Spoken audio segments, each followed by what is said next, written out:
کہ میں یہ چاہتا ہوں کہ اب آپ کی اپنی زبانیں بھی کھلیں، آپ لوگوں سے بات کریں، آپ علماء دین سے پوچھیں یہ چیزیں حقیقت ہیں یا نہیں، اگر ہیں تو اب تک کیوں چھپا کر رکھی گئی، کیوں ملوکیت کا اسلام ہی کا پرچار آج تک ہوتا رہا ہے۔ حضرت عمر فاروق کا ایک اجتہاد تھا، جو ملک مسلمانوں نے بزور شمشیر فتح کیے اس کی زمینیں کسی کی انفرادی ملکیت نہیں، مسلمانوں کی اجتماعی ملکیت، یہ مسلمانوں کے لیے وقف،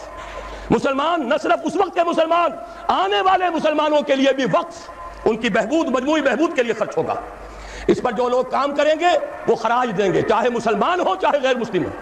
خراجی زمین قیامت تک خراجی رہے گی،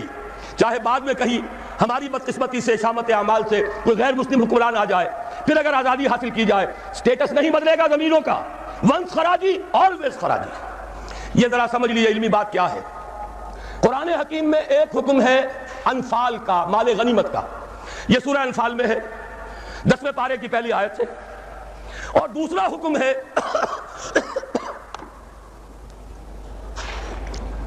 اموال فے کا، یہ سورہ حشر میں ہے۔ اموال غنیمت کا قانون یہ ہے کہ 5واں حصہ 1/5 بیت المال کا، 4/5 مجاہدین میں تقسیم ہو جائے گا۔ سوار ہے گھوڑا اور اونٹ بھی اس نے اپنا رکھا ہوا ہے تو اس کو دوہرا حصہ ملے گا، پیدل ہے اکیلا۔ اموال فے کیا ہے؟ کل کے کل بیت المال کے، کسی کا کوئی حصہ نہیں۔ عام خیال یہ تھا کہ یہ زمینیں جو فتح ہو رہی ہیں، عراق فتح ہو گیا، شام فتح ہو گیا، ایران فتح ہو گیا، مصر فتح ہو گیا، تصور تو کیجئے، the fertile crescent of the middle east, سارا کا سارا فتح، چند سالوں کے اندر اندر چند ہزار صحابہ تھے جنہوں نے ان سارے علاقوں کو فتح کر لیا۔ اب انہوں نے مطالبہ کیا کہ جناب یہ مال غنیمت ہے، ہم نے جنگ کر کے فتح کیا، لہذا یہ زمینیں تقسیم کر دیجئے، 5واں حصہ رکھ لیجئے بیت المال کا۔ حضرت عمر نے فرمایا اگر میں نے یہ زمینیں اور یہ رقمیں تمہیں تقسیم کر دیے تو بعد کے آنے والے مسلمانوں کو کیا ملے گا؟ واقعہ یہ ہے کہ تاریخ انسانی کا بدترین جاگیردارانہ نظام قائم ہو جاتا اگر حضرت عمر یہ فیصلہ نہ کرتے۔ وہ عمر فاروق کان رائے موافقا بالکتاب والسنہ،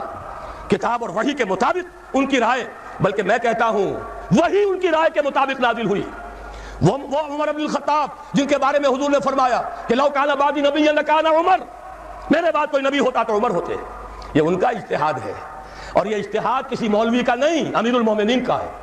جبکہ پوری ملت اسلامی ایک حکومت، ایک نظام،